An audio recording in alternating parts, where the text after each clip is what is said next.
बहुत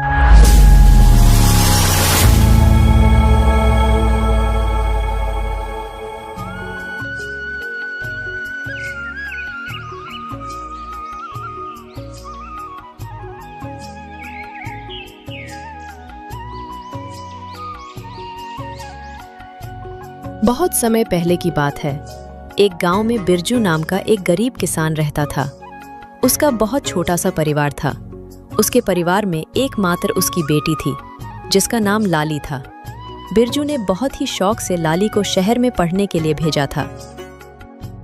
बिरजू की बेटी लाली बहुत ही गुणवान और होशियार थी। उसी गांव में बलवंत सिंह नाम का एक लालची और बेईमान जमींदार रहता था। वो अपने जमीन गरीब किसानों को ठेके पर देता था और उस जमीन के बदले वो गरीब किसान से बहुत ज्यादा कर वसूलता था। जमींदार बलवंत सिंह बहुत ही ज्यादा लालची था। वो गरीब किसानों को बहला फुसलाकर पहले तो अपनी जमीन ठेके पर देता और बाद में किसानों से ही शर्त रख देता था। इन गरीब किसानों की भी क्या जिंदगी है। बस 2 वक्त की रोटी के लिए दिन भर काम करते रहते हैं और पूरी जिंदगी 2 वक्त की रोटी के लिए तरसते रहते हैं। और मुझे देखो, मैं बस इन्हें आदेश देता हूं और समय आने पर सारी फसल हमारे गोदामों में भर जाती है और ये गरीब किसान हमारे आगे जी हुजूरी करते रहते हैं और हमारे सारा काम करते रहते हैं। इसे कहते हैं दिमाग हो तो बलवंत सिंह के जैसा, वरना ना हो। हाँ मालिक, आप तो यहाँ के जमींदार हैं और किसानों को अपनी मुट्ठी में रखते हैं। इनको कैसे इस्तेमाल करना है ये आप भली भांति जानते हो। मालिक, यहाँ क्या अगल बगल के और भी गांव पर आप ही का राज्य है। आपकी मर्जी के बिना तो एक पत्ता भी नहीं हिलता। इसीलिए तो मैं यहाँ का राजा हूँ। मैं इन बेवकूफ किसानों को ऐसी ऐसी शर्त पर जमीन उधार दे रखी है कि मेहनत ये करते हैं और फसल मैं अपनी मुट्ठी में कर लेता हूँ। आखिर इनकी औकात ही क्या है मेरे सामने। जमींदार अपने नौकर से ये सब बातें कर ही रहा होता है, तभी उसके पास एक बिरजू नाम का एक गरीब किसान आता है, जो बहुत दुखी और परेशान होता है। मालिक, मैंने सुना है कि आप किसानों को जमीन ठेके पर देते हो। अरे हाँ भाई, तुमने बिल्कुल ठीक सुना है। मैं अपनी जमीन किसानों को ठेके पर देता हूँ। तो मालिक, आप मुझे भी अपनी जमीन ठेके पर दे दीजिए। मैं भी आपकी जमीन पर 1 साल के लिए ठेके पे काम करना चाहता हूँ। मेरा नाम बिरजू है और मैं पास के ही गांव बसंतपुर में रहता हूँ। अच्छा ठीक है बिरजू, मैं तुम्हें अपनी जमीन ठेके पर दे दूंगा, लेकिन मैं अपनी जमीन ठेके पर देने पहले से पहले कुछ शर्त रखता हूँ। ठीक है मालिक, मैं आपकी शर्त मानने के लिए तैयार हूँ। बताइए आपकी क्या शर्त है। शर्त यह है कि तुम्हें मेरी जमीन पर काम करना होगा और 1 साल के बाद उस जमीन पर जो भी फसल उगेगी उसका आधा हिस्सा तुम्हारा होगा और आधा हिस्सा मेरा होगा। जी ठीक है मालिक, मुझे आपकी शर्त मंजूर है। जमींदार से जमीन की कागजी कार्रवाई करने के बाद बिरजू अपने घर चला जाता है और अगले दिन खेती करने के लिए उस खेत में पहुंच जाता है। चलो, अब जमींदार साहब से जमीन तो ले ली है, अब इसमें खेती करना शुरू कर देता हूँ। उम्मीद है इस जमीन पर अच्छी फसल होगी। मुझे इस जमीन पर बहुत मेहनत करनी होगी, तभी मेरे लिए कुछ बच पाएगा। बिरजू उस खेत पर दिन रात मेहनत करके फसल उगाता है।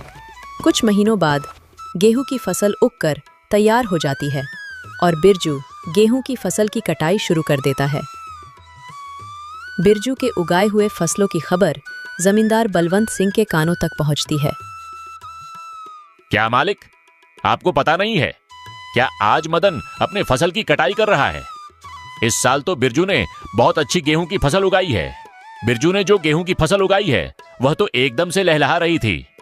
बिरजू ने उसकी कटाई करना शुरू कर दिया है। क्या सच में? यह तो बहुत अच्छी खबर है कि बिरजू आज फसल की कटाई कर रहा है। चलो चलकर देखते हैं। इस बार तो गेहूं की फसल बहुत अच्छी हुई है।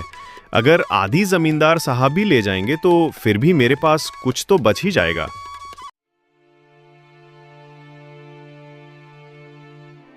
अरे बिरजू, तुमने तो फसल तैयार कर दिया और इस बार की फसल तो बहुत अच्छी लग रही है देखने में।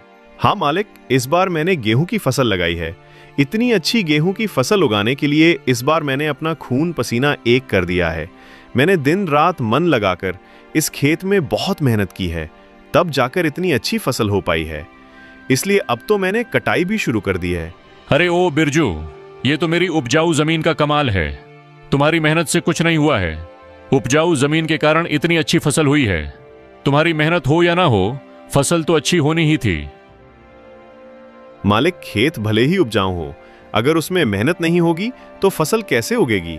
मैंने बहुत मेहनत की है इस खेत में। ज्यादा मत बोल बिरजू, मेहनत तो किराए के मजदूर भी करते हैं। असली कमाई का हकदार तो वही है जिसकी जमीन है। शर्त के मुताबिक जल्दी से मेरे फसल का आधा हिस्सा निकाल। चल जल्दी कर, मुझे बहुत सारे काम है, मुझे वापस भी जाना है।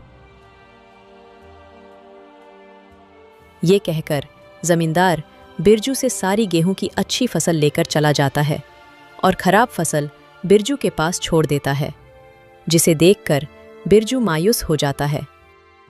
हे ईश्वर, इतनी जी तोड़ मेहनत करने के बाद बस इतनी सी फसल मेरे हाथ आई है। हम गरीबों को लोग ऐसे ही लूटते हैं। इतनी मेहनत करने के बाद भी हमारे हाथ में कुछ नहीं आता है। हे ईश्वर, कब मेरी अपनी जमीन होगी? बिरजू इसी तरह अपनी जिंदगी काट रहा था।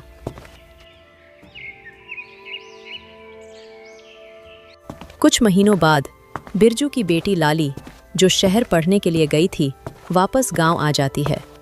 वापस गांव आने पर जब उसने गांव का नज़ारा देखा तो उसे बहुत दुख हुआ।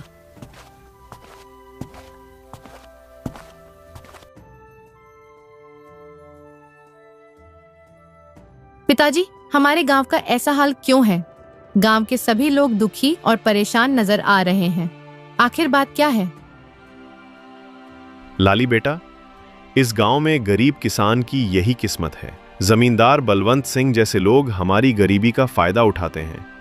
मेहनत हम करते हैं और उसका फायदा जमींदार बलवंत सिंह जैसे लोग खा जाते हैं। हमारे पास ना अपनी जमीन है और ना अधिकार।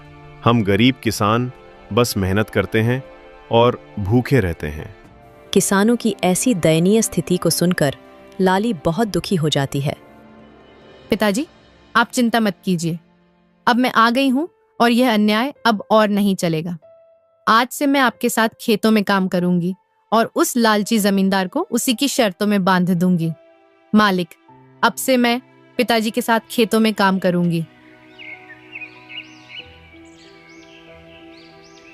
अगले ही दिन लाली जमींदार बलवंत सिंह के यहाँ पहुंच जाती है। अरे लाली, तुम यहाँ कहो, क्या बात है? मुझे ठेके पर कुछ जमीन चाहिए। तुम तो एक लड़की हो, अब तुम खेती करोगी? अरे तुम अभी बच्ची हो, तुम्हारे अंदर इतना दम नहीं है। तुम पढ़ी लिखी लड़की हो, खेती नहीं कर पाओगी। नहीं मालिक, ऐसा मत बोलिए। भले ही मैं पढ़ी लिखी हूँ, मगर हूँ तो एक किसान की बेटी ही ना। खेती करना मुझे अच्छी तरह से आता है। अच्छा चलो ठीक है, तुम्हारी बात मैं मान लेता हूँ। वैसे भी काम का क्या रह गया है? पढ़ लिख कर तो सभी ऐसे ही बेरोजगार घूम रहे हैं। आपका बहुत बहुत धन्यवाद मालिक। अरे धन्यवाद बाद में दे देना, पहले मेरे नियम और शर्तें को सुन लो। आपकी क्या शर्त है मालिक, बताइए। जमींदार बलवंत सिंह, ये तो बच्ची है। इस बार कुछ ऐसी शर्त बता देता हूं जिससे इसकी सारी फसल मेरी हो जाएगी। वैसे भी इसके पिता बिरजू हर साल गेहूं ही लगता है, तो ये भी गेहूं ही लगाएगी। अच्छा लाली सुनो, तुम जो भी फसल लगाओगी उसका आधा हिस्सा मैं रखूंगा और आधा हिस्सा तुम रखोगी। लेकिन ऊपर का हिस्सा मैं रखूंगा और नीचे का हिस्सा तुम रखोगी। अगर तुम्हें मेरी यह शर्त मंजूर है तो बोलो। ठीक है मालिक, मुझे आपकी शर्त मंजूर है, ऐसा ही होगा।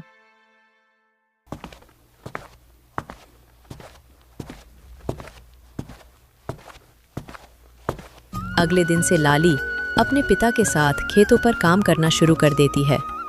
लाली ने इस बार धान की बजाय आलू की फसल लगाई और कुछ महीने बाद फसल तैयार हो गई।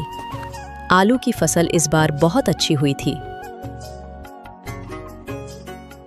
अब लाली और उसके पिता दोनों खेत से आलू की फसल निकालने लग जाते हैं।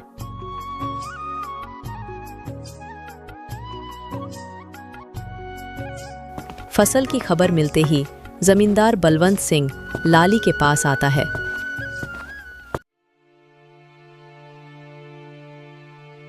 अरे लाली, शर्त तो याद है ना तुम्हें? हाँ हाँ मालिक, मुझे सब कुछ याद है। आधा आपका और आधा मेरा। और आपने कहा था कि ऊपर का हिस्सा आपका होगा और नीचे वाला का हिस्सा मेरा होगा। देखिए मालिक, इसने तो चालाकी कर दी। ये धान की फसल नहीं है, ये तो आलू की फसल है। अरे ये क्या लाली, इस बार तुमने आलू लगाया है? ये तो आप ही की शर्त थी मालिक, और आपने ही शर्त बताई थी, और अब आप ही शर्त मानने को तैयार नहीं है। अरे लेकिन मैं इस घास फूस को लेकर क्या करूंगा, जबकि सारे आलू तो तुम ले रही हो।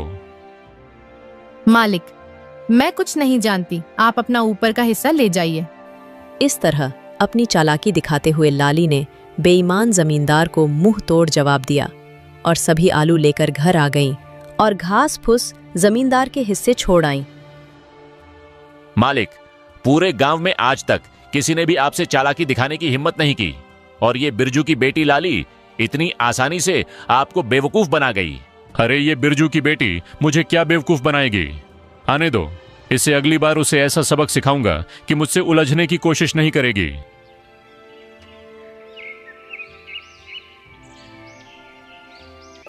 कुछ दिनों के बाद लाली दोबारा जमींदार के घर जाती है।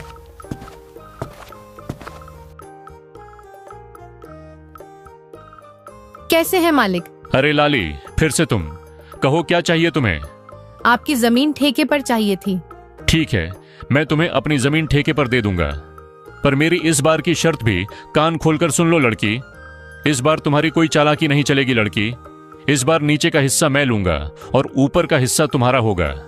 क्या तुम्हें मेरी यह शर्त मंजूर है? मालिक, मुझे आपकी शर्त मंजूर है। मालिक, इस बार फसल के ऊपर का भाग मेरा ही होगा। इस तरह लाली जमींदार से बात करने के बाद घर आ जाती है। इस बार भी लाली दोबारा खेती करने की तैयारी में जुट जाती है। लाली इस बार गेहूं की फसल लगाती है। कुछ दिनों बाद गेहूं की फसल काफी अच्छी उगाती है। अरे वाह, इस बार तो गेहूं की फसल खूब अच्छी दिख रही है। मजा आ गया। आने दो उस बेईमान जमींदार को, तब उसे मजा चखाती हूँ। कुछ दिनों के बाद जमींदार लाली के पास आता है। जैसे ही जमींदार लाली के खेत के पास पहुंचा तो गेहूं की फसल देखकर उसका तो दिमाग ही चकरा गया। अरे ये क्या, इस लाली ने तो इस बार गेहूं की फसल लगा दी है। ये लड़की तो जितना मैं सोच रहा था उससे कहीं होशियार निकली। प्रणाम मालिक, कैसे हैं? आप ठीक तो है ना? देखिए मालिक, इस बार मैंने गेहूं की फसल लगाई है और आपकी शर्त के अनुसार फसल के ऊपर का हिस्सा मेरा होगा और नीचे का हिस्सा आपका होगा। इस तरह अपनी चतुराई से लाली ने दोबारा जमींदार बलवंत सिंह को मूर्ख बना दिया और जमींदार एक बार फिर से धोखा खाकर गुस्से से तिलमिला गया। अरे मालिक, उस पिद्दी सी लड़की का दिमाग तो देखिए। आप जैसे इतने बड़े चालबाज जमींदार को उसने फिर से मूर्ख बना दिया। तुम सही कह रहे हो झुमरू, मैं तो उसे बच्ची ही समझ रहा था और उस बच्ची ने मुझे फिर से मूर्ख बना दिया। अगली बार उसे आने दो, फिर उसे बताता हूं कि जमींदार बलवंत सिंह क्या चीज है। लाली ने गेहूं की फसल की कटाई की और सारी फसल अपने घर ले आई और उस फसल का कुछ हिस्सा लाली ने गांव के जरूरतमंद लोगों में बांट दिया। लाली और बिरजू दोनों बहुत ही खुश थे। कुछ दिनों बाद फिर से फसल उगाने का समय आ गया। चलो, उस लालची जमींदार से आज फिर से मुलाकात करती हूँ और उससे ठेके पर जमीन लेकर फिर से फसल उगाती हूँ और देखती हूँ कि इस बार वह जमींदार शर्त में अपना में कौन सा खुराफाती दिमाग लगाता है। ये सोचकर लाली ठेके पर जमीन के लिए उस जमींदार के पास फिर से जाती है। अच्छा, तो तुम मुझसे मिलने के लिए फिर से आ गई। देखो लड़की, तुम मुझसे ज्यादा होशियार बनने की कोशिश मत करना। मैं भी जमींदार बलवंत सिंह हूँ। मुझे होशियारी नहीं आती है मालिक। मैं तो एक गरीब किसान की बेटी हूँ। होशियार तो आप लोग हैं जो गांव के गरीब किसानों की मजबूरी का फायदा उठा रहे हैं। अपनी जुबान पर काबू रखो लाली। ये तुम क्या बोले जा रही हो? जिस काम के लिए आई हो वो बात करो। यहां ज्यादा ज्ञान बांटने की जरूरत नहीं है। ठीक है मालिक, चलिए काम की बात करते हैं। मुझे इस बार भी आपकी जमीन ठेके पर चाहिए। बताइए मालिक, इस बार आपकी क्या शर्त है? हाँ, शर्त तो है। तू खुद को बड़ा होशियार समझती है ना लड़की। इस बार फसल का ऊपर का और नीचे का हिस्सा मेरा होगा और बीच का हिस्सा तेरा होगा। अब बोल, क्या तुम्हें मेरी ये शर्त मंजूर है? बिल्कुल मंजूर है मालिक, जैसा आप कहें।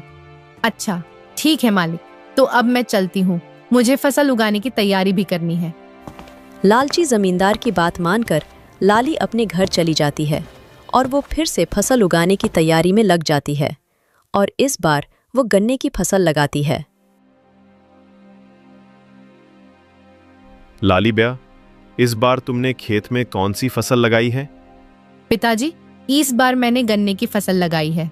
फसल काफी अच्छी हुई है। इस बार भी आमदनी अच्छी होगी पिताजी। ये तो बहुत अच्छी बात है बेटा, तुम बस ऐसे ही मेहनत करती रहो। कुछ महीनों बाद लालची जमींदार और उसका नौकर दोनों लाली के पास आते हैं। मालिक, इस बार तो लाली का दिमाग ही चकराने वाला है। इस बार तो आपने शर्त ही ऐसी रखी है, ऊपर का हिस्सा आपका और नीचे का भी हिस्सा आपका। तुमने बिल्कुल सही कहा झुमरू। इस बार मैंने अपने दिमाग का 100% उपयोग करके ब्रह्मास्त्र छोड़ा है। मैं भी अब देखता हूं वो किसान की बेटी लाली कैसे बचती है। इस तरह दोनों बातें करते हुए खेत के पास पहुंच जाते हैं और जैसे ही वो खेत के पास पहुंचते हैं तो देखते हैं कि इस बार लाली ने गन्ने की खेती की है। मालिक, ये लाली तो आपकी भी अम्मा निकली। देखिए जरा, इस बार उसने कौन सी फसल लगाई है। अरे ये क्या, इस लाली में तो इस बार गन्ने की फसल लगाई। अब बताओ भला, ऊपर का और नीचे का हिस्सा मेरा होगा और बीच का हिस्सा उसका होगा। मतलब इस बार भी मेरे हिस्से में घास फूसी आनी है। मैं इस बार भी बेवकूफ बन गया, मान गया इस किसान की बेटी के दिमाग को।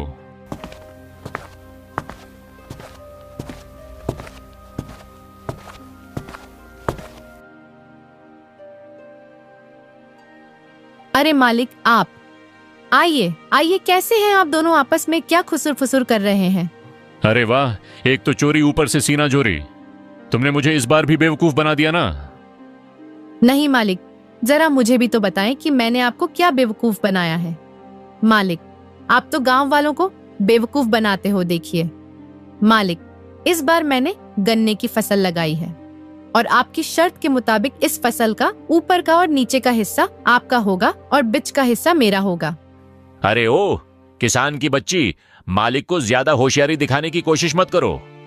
बेईमानी और मक्कारी में ये सबके बाप हैं बाप। ये खेत भी हमारा है और इसमें लगी फसल भी हमारी है। अरे ओ झुमरू, बस कर, ज्यादा चिल्लाने की जरूरत नहीं। शायद ये हमारी ही करनी का फल है। हमने गांव के भोले भाले किसानों को बहुत ठगा है और आज पहली बार किसी ने हमें ठगा है। इस लड़की ने हमारी आंखें खोल दी हैं। अब मैं समझ चुका हूं कि बेईमानी का फल हमेशा बेईमानी ही मिलता है। इसलिए आज के बाद मैं किसी भी किसान को परेशान नहीं करूंगा और सभी किसानों को उनकी मेहनत का बराबर का हक दूंगा। जितनी भी किसानों की जमीन मेरे पास गिरवी है, मैं उनको सारे कागज वापस कर दूंगा और कभी भी उनकी गरीबी और लाचारी का फायदा नहीं उठाऊंगा। मालिक, आपने तो ये बहुत अच्छी बात कही है। एक किसान दिन रात मेहनत करता है अपने परिवार के लिए, मगर ना ही कभी वह अच्छे कपड़े पहनता है और ना ही कभी वह अच्छा खाना खा पाता है। अपने परिवार का पेट भरने के लिए वह दिन रात अपना पेट जलाकर खेतों में मेहनत करता है। ऐसे में इन गरीब किसानों के साथ बेईमानी करना और उन्हें तकलीफ देना अच्छी बात नहीं है। इसलिए इनका हक तो इन्हें मिलाना ही चाहिए। आप इनको इनकी जमीन वापस लौटा दीजिए मालिक, और अभी भी समय है, सच्चाई के रास्ते पर आ जाइए, नहीं तो आपको इससे भी बड़ा नुकसान झेलना पड़ सकता है। इस तरह लाली अपनी मेहनत और होशियारी से लालची जमींदार को सच्चाई के रास्ते पर वापस ले आती है।